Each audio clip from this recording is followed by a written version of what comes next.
This is Annie Grace. I am the author of This Naked Mind, and I'm answering readers' questions. And today I have a great question from Carly. She says, "Hi, Annie. I'm on day 24 being alcohol-free, and I'm having insane sugar cravings since quitting.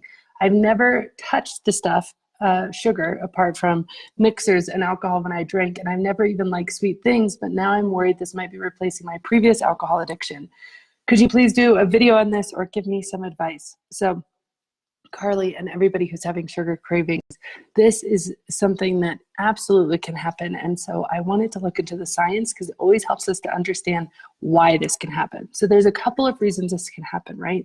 So of course, most alcoholic drinks contain more than alcohol. In fact, they contain quite a bit of sugar. There's actually a common myth that alcohol itself is sugar. That came from the fact that alcohol can be metabolized very quickly in the body and stored as fat very quickly. So I think that's where that originated. But if you look at like the nutritional label of a bottle of vodka, there's no sugar in alcohol. But everything we add to the alcohol obviously has lots of sugar. So your brain is accustomed to the sugar rush a little bit, and that will create an intense craving for sugar. Now, Carly, I don't think this is true in your case. I think you probably haven't had a lot of sugar in your drinks. You're probably drinking things that didn't have a lot of sugar. But here's the other reason that alcohol creates such intense sugar cravings, and that's because of the dopamine response in the brain. So when the brain perceives something as important to survival, it produces a chemical response called dopamine. And dopamine is also called the learning molecule because it's signaled when the brain wants us to repeat a behavior or learn. So it's used for reinforcement. A really good example of this is how sex is vital for the survival of the species, and sex produces really high levels of dopamine in the brain. And addictive substances cause the brain to flood with dopamine. So this is true for alcohol and for sugar, which is also addictive. And so the dopamine is triggered by the substance rather than something important for survival, but that flood of dopamine tricks our brain into believing that the substance is vital for survival. And so you can think about it like, because the flood of dopamine, your brain is learning that alcohol is important for your very survival, and your brain is learning every time you drink to drink again. So no wonder alcohol is so addictive. Now, sugar has this same effect, and eating sugar produces huge levels of dopamine. In fact, there's been some studies that say that the brain can react in a similar way to sugar as to substances like cocaine and heroin. And again, this is for survival. Sugar is incredibly calorie dense, and it's an immediate source of energy. So if you're trying not to starve, this is a good thing. But today, it's not necessary, and it leads to a complete overconsumption of sugar. So when you take a break from alcohol, the loss of the dopamine response causes the brain to seek out high levels of dopamine in other forms until the brain rebalances and gets used to the lower level of dopamine, because your body has been thrown way out of homeostasis by constantly having this influx of dopamine in the brain. It just needs time to rebalance. So sugar is one of the most readily available and like really acceptable substitutes. So that's a big reason why you have those sugar cravings in, early time when you are alcohol free.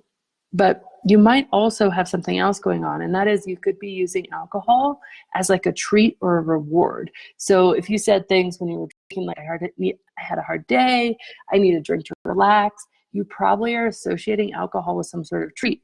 But since you're not drinking right now, your brain is searching for another way to get that treat or reward. And again, a very common way to do that is with sugar.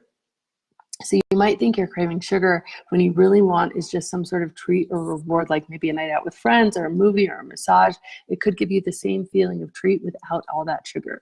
So when I was going through this, I made it my priority to be super gentle with myself. And here's the truth, is shaming ourselves for any behavior from drinking to eating too much sugar, it's just completely counterproductive to lasting change and real true self-acceptance. We can use guilt as a motivator, but shame is really deep and counterproductive. So when I stopped drinking, I knew I was already accomplishing something amazing just by taking a break from booze. And so worrying about my sugar intake seemed like really a lot at the same time. And when I was drinking regularly, I was consuming like almost 2 bottles of wine a day, which is, close to or over 1,000 calories a day. So I was so happy, I was so proud of myself that I consciously allowed myself to indulge in other areas. And I even kept gummy bears on hand for those times when I just needed another boost. But this is something that actually was okay for me because it didn't last forever.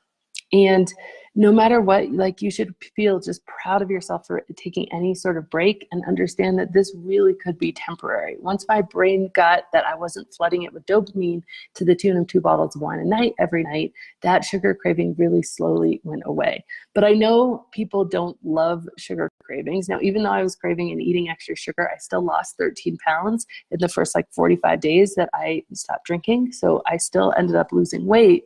But I know some people are like, but I don't want to switch this. I don't want to be drinking or eating sugar. I don't want to be drinking sugar. I just really don't want to have that happen. I want to rebalance. And the truth is, by not doing the sugar, you're going to just starve your brain of that extra dopamine, and it will rebalance much, much quicker.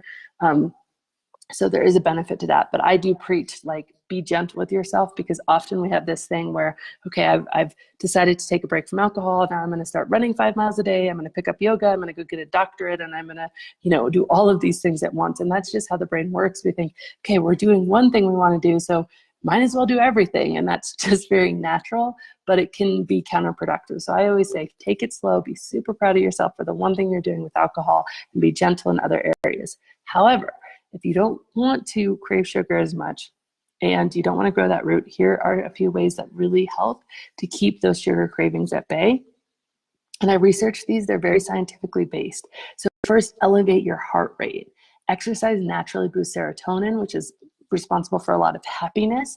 And I just recommend exercising as much as humanly possible during the first few days. It helps purge your system of toxins, and it reduces sugar cravings naturally.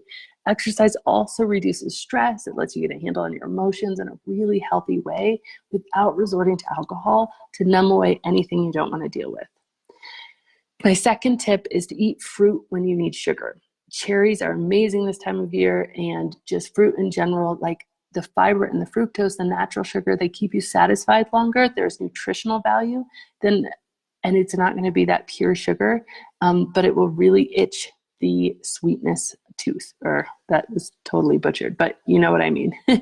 My next tip is just to drink lots of water. When you're thinking about sugar, you're often dehydrated, and you could be actually craving water. So if you had like lemon or lime slices, or even perhaps a bit of stevia, which is like a natural sugar substitute that doesn't, mess with your blood sugar, it's a nice flavor to plain water, and your sweet tooth gets satisfied and you stay hydrated. My next tip is just to keep your blood sugar stable. So that's by eating several meals a day with protein as much as possible. Protein and fat are great. They take longer to digest. It helps keep your energy levels even. And protein breaks down into amino acids, which are responsible for all sorts of things in the brain and healthy brain function. And one amino acid that you need to feel really good is GABA. So when you feel low, it's often because you don't have enough protein in your system to produce the right amino acids. And alcohol produces GABA in excess. So when you take the alcohol away, you need to replace that amino acid at healthy levels. And just eating protein will do that job. And it will really directly correlate with your sugar cravings. I also notice another correlation between how much anxiety I have and how much protein I'm eating. And I am a bit on the hypoglycemic side, so I have low blood sugar, but eating protein really helps me just feel better, because low blood sugar feels uncomfortable, uneasy, you just don't feel good in your own skin.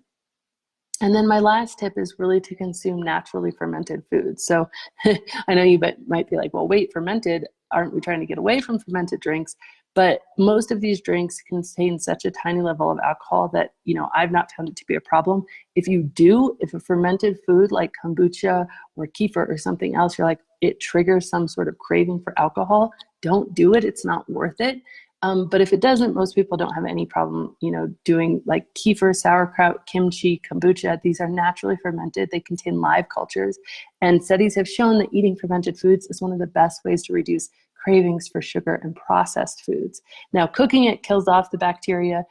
So canned sauerkraut isn't going to work. Regular yogurt isn't going to work. You need to make sure you're buying really naturally fermented foods that require refrigeration, to keep those cultures alive. But again, there's this temptation to do everything at once. And so I would just really encourage you to take baby steps and be gentle with yourself. But it's such an incredible question. And there's really good scientific reasons why that you crave so much sugar. So yes, exactly, Declan. Now you know why you've developed a sweet tooth. Thank you guys so much for listening, and have a great day.